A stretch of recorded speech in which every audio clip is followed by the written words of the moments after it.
आप देख रहे हैं A2Z न्यूज। बहुत कम समय में देश और दुनिया की सबसे बड़ी और अहम खबरों पर नजर डालते हैं।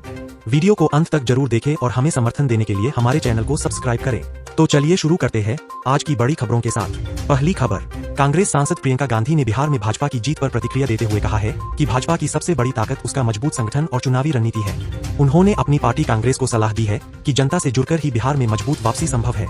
दूसरी खबर, केंद्रीय कृषि मंत्री शिवराज सिंह चौहान ने घोसी में एनडीए प्रत्याशी के समर्थन में जनसभा की। उन्होंने राहुल गांधी और तेजस्वी यादव पर निशाना साधते हुए कहा कि बिहार को फिर से जंगलराज में नहीं लौटना चाहिए। साथ ही उन्होंने एनडीए सरकार की उपलब्धियां गिनाई और जनता से एनडीए प्रत्याशी को जिताने की अपील की। तीसरी खबर, अरिया में राहुल गांधी ने रैली के दौरान कहा कि बिहार के युवा आज भी रोजगार की तलाश में भटक रहे हैं। उन्होंने केंद्र सरकार पर अडानी अंबानी को फायदा पहुंचाने का आरोप लगाया और कहा कि महागठबंधन की सरकार आने पर सभी वर्गों के लिए समान अवसर दिए जाएंगे। चौथी खबर, खगड़िया जिले की अलौली सीट पर दिलचस्प मुकाबला देखने को मिल रहा है। राजद, जदयू और लोक जनशक्ति पार्टी के उम्मीदवारों के बीच कांटे की टक्कर है। चिराग पासवान ने अपने चाचा पशुपति पारस पर निशाना साधा और कहा कि इस बार जनता विकास के नाम पर वोट देगी, रिश्तेदारी के नाम पर नहीं। पांचवीं खबर, बहुजन समाज पार्टी की सुप्रीमो मायावती ने राहुल गांधी पर हमला बोला है। उन्होंने कहा कि विपक्षी एकता केवल मंच तक सीमित है और दलितों के असली मुद्दे अभी भी अनदेखे हैं। मायावती ने कहा कि बसपा संविधान और समाज के कमजोर वर्गों के अधिकारों की रक्षा के लिए लगातार संघर्ष करती रहेगी। छठी खबर, बागेश्वर धाम के धीरेन्द्र शास्त्री ने घोषणा की है कि वे दिल्ली से वृंदावन तक सनातन एकता यात्रा निकालेंगे। उनका कहना है कि यह यात्रा किसी धर्म के खिलाफ नहीं बल्कि समाज में एकता और राष्ट्रवाद का संदेश देने के लिए है। सातवीं खबर, पंजाब के बटाला से खबर है कि एक महिला अपने प्रेमी के साथ घर से गहने और नकदी लेकर फरार हो गई।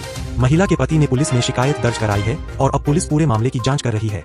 आठवीं खबर, अमेरिका में भारत के राजदूत विनय मोहन क्वात्रा ने अमेरिकी सांसदों से मुलाकात की है। इस दौरान व्यापार, रक्षा और तकनीकी सहयोग पर चर्चा हुई।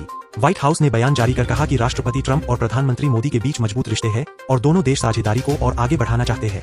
नवीं खबर, संभल की शाही जामा मस्जिद और हरिहर मंदिर विवाद मामले में गुरुवार को निर्धारित सुनवाई स्थगित कर दी गई है। अब अगली सुनवाई 3 दिसंबर को होगी। अदालत ने कहा कि मामला फिलहाल सुप्रीम कोर्ट में लंबित है, इसलिए स्थानीय अदालत में कार्यवाही टाल दी गई। 10वीं खबर, मुख्यमंत्री नीतीश कुमार ने अरवल में चुनावी सभा को संबोधित करते हुए कहा कि बिहार को विकास के रास्ते पर लाने में उनकी सरकार ने ऐतिहासिक काम किया है। उन्होंने शिक्षा, स्वास्थ्य और महिलाओं को आरक्षण देने जैसे मुद्दों पर अपनी उपलब्धियों को गिनाया और जनता से एक बार फिर मौका देने की अपील की। 11वीं खबर, तेजस्वी यादव ने ठाकुरगंज में रैली करते हुए कहा कि इस बार नीतीश कुमार मुख्यमंत्री नहीं बनेंगे। उन्होंने कहा कि जनता बदलाव चाहती है और राजद की सरकार सीमांचल के विकास को प्राथमिकता देगी। 12वीं खबर, दिल्ली पुलिस ने से हेल्प ऐप से मिली सूचना के आधार पर नबी करीम इलाके के एक होटल में छापा मारा और एक सेक्स रैकेट का खुलासा किया। पुलिस ने कई महिलाओं को बचाया और एक महिला को गिरफ्तार किया है। 13वीं खबर, प्रधानमंत्री नरेंद्र मोदी आज शाम वाराणसी पहुंचेंगे। 2 दिवसीय दौरे में वे कई विकास परियोजनाओं का उद्घाटन और शिलान्यास करेंगे। मुख्यमंत्री योगी आदित्यनाथ और राज्यपाल आनंदीबेन पटेल प्रधानमंत्री की अगवानी करेंगे। 14वीं खबर, महुआ विधानसभा क्षेत्र में पहले चरण का मतदान शांतिपूर्ण तरीके से संपन्न हुआ। इस सीट पर तेज प्रताप यादव और मुकेश रोशन के बीच कड़ा मुकाबला देखने को मिल रहा है। 15वीं खबर, मुख्य न्यायाधीश भूषण गवई ने मुंबई में बनने वाले नए बॉम्बे हाईकोर्ट भवन को लेकर कहा कि यह न्याय का मंदिर है, इसलिए इसके निर्माण में फिजूल खर्ची से बचना चाहिए। उन्होंने कहा कि अदालतों का उद्देश्य जनता की सुविधा होना चाहिए, न कि दिखावा। 16वीं खबर, पाकिस्तान, चीन और अफगानिस्तान में भूकंप के झटके महसूस किए गए। इस्लामाबाद, काबुल और झिंजियांग में झटके दर्ज किए गए। किसी बड़े नुकसान की सूचना नहीं है, लेकिन लोगों में दहशत फैल गई। 17वीं खबर, नालंदा में चुनाव आयोग की पहल पर कोलंबिया से आए विदेशी प्रतिनिधिमंडल ने मतदान केंद्रों का दौरा किया और भारतीय लोकतंत्र की पारदर्शिता की सराहना की। 18वीं खबर, गाजियाबाद में स्मार्ट मीटर लगाने का विरोध तेज हो गया है। लोगों ने अपने घरों पर नोटिस लगाकर बिजली विभाग को चेतावनी दी है कि बिना अनुमति मीटर लगाए गए तो कानूनी कार्रवाई होगी। 19वीं खबर, बंगाल में मतदाता सूची के पुनरीक्षण के दौरान मुख्यमंत्री ममता बनर्जी ने खुद बीएलओ से फॉर्म लेकर प्रक्रिया में हिस्सा लिया और चुनाव आयोग पर सवाल उठाए। 20वीं खबर, नोएडा पुलिस की साइबर क्राइम यूनिट ने 50 करोड़ रुपए की ऑनलाइन ठगी रोकने में सफलता हासिल की है। पुलिस ने 7 पीड़ितों को बचाया है जो निवेश के नाम पर ठगी का शिकार हो रहे थे। 21वीं खबर, बिहार के अरिया में प्रधानमंत्री मोदी और राहुल गांधी दोनों की रैलियां होंगी। दोनों नेता एक ही दिन मंच पर होंगे, जिससे राजनीतिक माहौल गर्मा गया है। 22वीं खबर, उत्तराखंड में धान की रिकॉर्ड पैदावार के बाद राज्य सरकार ने केंद्र से अतिरिक्त धान खरीद की अनुमति मांगी है। करीब 3 लाख किसानों को एमएसपी का लाभ मिल चुका है।